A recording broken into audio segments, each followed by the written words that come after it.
Bismillahirrahmanirrahim. Assalamualaikum warahmatullahi wabarakatuh. Waalaikumsalam warahmatullahi wabarakatuh. Ini ada dua hal Ustaz yang Ya.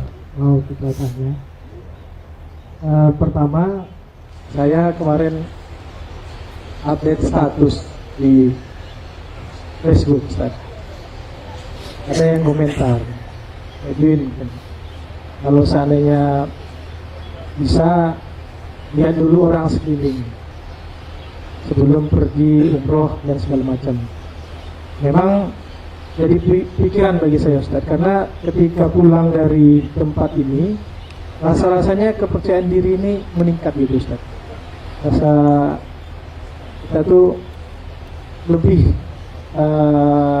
merasa hidup tenang gitu Ustaz. Yang pertama Ustaz, bagaimana nih hal-hal yang sifatnya kalau kita ada keinginan berulang-ulang ke sini Ustaz, ke Mekah dan Madinah ini. Yang kedua, kemarin saya sempat bertanya sama Ustadz di bandara.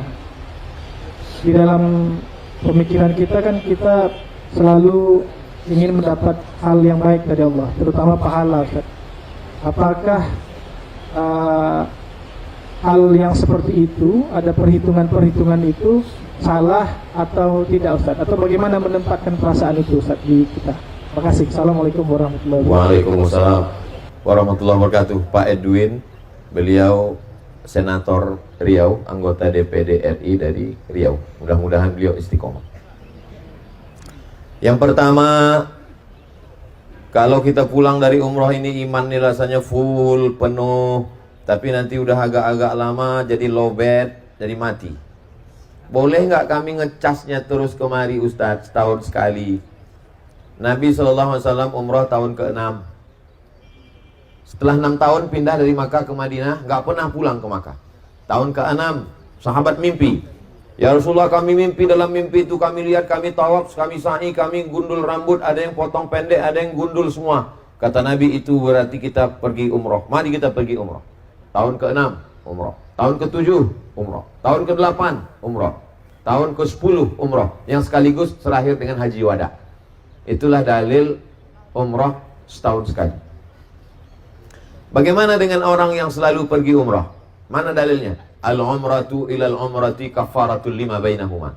Dari satu umroh ke umroh berikutnya menjadi penebus dosa. Tidak ada disebutkan berumrohlah sekali, habis itu jangan umroh lagi. Tapi jangan gara-gara kita umroh lalu ada tetangga yang tak makan. La yabitu syaba'an wajaruhu ila jambihi ja'i'un.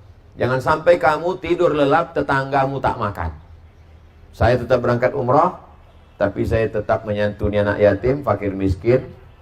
Ada skala prioritas. Jadi duit kita itu, ini untuk fakir, ini untuk miskin, bayar zakat ke Basnas, dan ada pos-posnya. Ini saya nabung sekian, nanti akan pergi umroh. Bersedekah bukan berarti tidak pergi umroh. Berangkat umroh bukan berarti tidak bersedekah. Sudah ada kotaknya masing-masing. Nanti begitu penuh tabungan ini, kita pun akan berangkat. Mudah-mudahan semua ibadah ini bisa kita dapatkan insya Allah. Ya Rasulullah, kami kalau duduk bersamamu iman kami rasanya penuh. Tapi begitu kami pulang ke rumah bercanda dengan anak istri kami, iman kami jadi turun. Apa kata Nabi? Lau kuntum kama kuntum la safahatkumul malaika. Seandainya kamu bisa begitu terus, tak berubah-ubah, malaikat akan turun bersalaman dengan kamu. Artinya apa? Sahabat Nabi pun mengalami yang kita alami sekarang. Ketika sedang duduk dekat dengan Nabi, imannya full. Pas pulang ke rumah turun. Kita pun juga begitu. Ketika sedang di Taman Raudhah full, balik ke hotel langsung turun. Cepat kali turunnya, belum sampai pulang ke rumah. Kita manusiawi. Jadi kita tetap tambah lagi dengan istiqomah, sholat berjamaah di tempat kita, di lingkungan kita. Ibu-ibu ikut wirid pengajian Yasin, pengajian. Anak-anak tetap sekolah agama, pondok pesantren. Jangan sampai temui para habaib, para ulama, itu cas. Ustadz, apa yang membuat Ustadz semangat? Kalau saya pergi ke satu daerah, saya ketemu dengan habib, saya ketemu dengan kiai, saya ke pondok pesantren, saya ziarah kubur, cas lagi. Dalam sekian setahun, bulan Oktober, bulan Februari, saya berangkat, cas lagi. Sebetulnya saya mau ngasih tahu, saya berangkat umroh setahun 2 kali, itu maksudnya. Allahu Akbar. Tapi bukan berarti saya tak sedekah, bukan berarti saya tak menyantuni anak yatim fakir miskin. Dua-duanya jalan, umrohnya tetap jalan, santunannya tetap jalan. Ini semua. Bagaimana kalau kita beramal ini berhitung-hitung? Siapa yang beramal di Masjid Nabawi dapat pahala 1000. Siapa yang beramal di Masjidil Haram 100.000. Siapa yang membangun masjid nanti dibangunkan tempat di surga. Loh, itu kan hadis Nabi. Jadi kalau ada orang bilang jangan beramal berharap pahala, orang Nabi kok yang ngasih tahu. Jadi siapa yang tidak berharap dengan amal pahala bagus, tapi menyalahkan berarti dia nyalahkan Nabi. Nabi yang ngasih tahu, jangan beramal karena berharap surga. Loh, Allah. Wasari'u ila maghfiratin min rabbikum wa jannatin.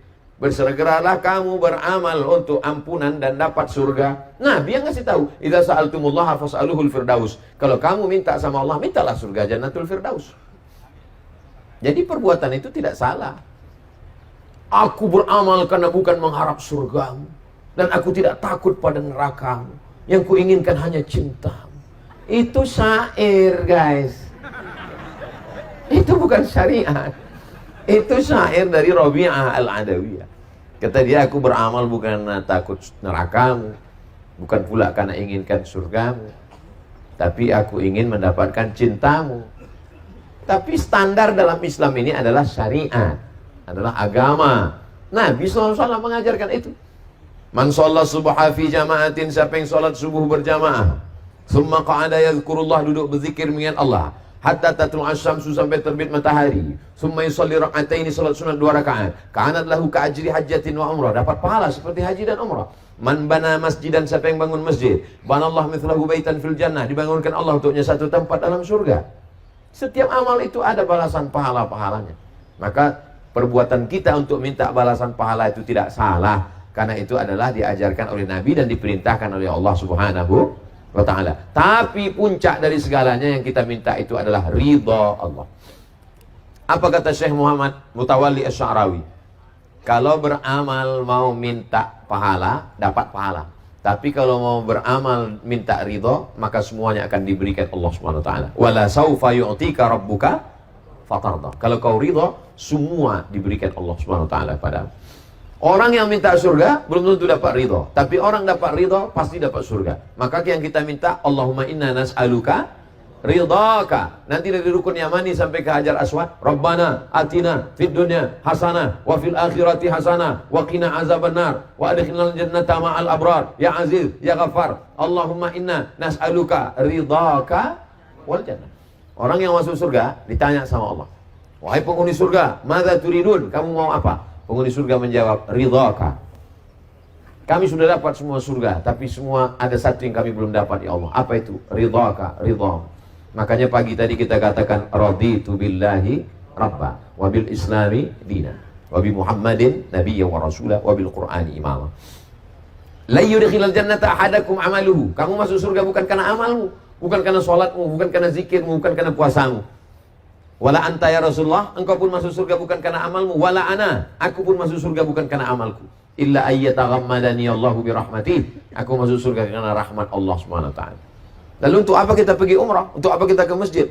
Supaya dapat rahmat Allah. Makanya dalam sholat kita minta rahmat. Rabbil firli warhamni. Masuk masjid minta rahmat Allah. Allahumma ftahli abwaaba rahmatik. Orang yang mati kita doakan rahmat Allah. Allahumma ghfir lahu warhamhu. Itu enaknya ceramah sama jamaah yang nyambung ini. Wallahu a'lam.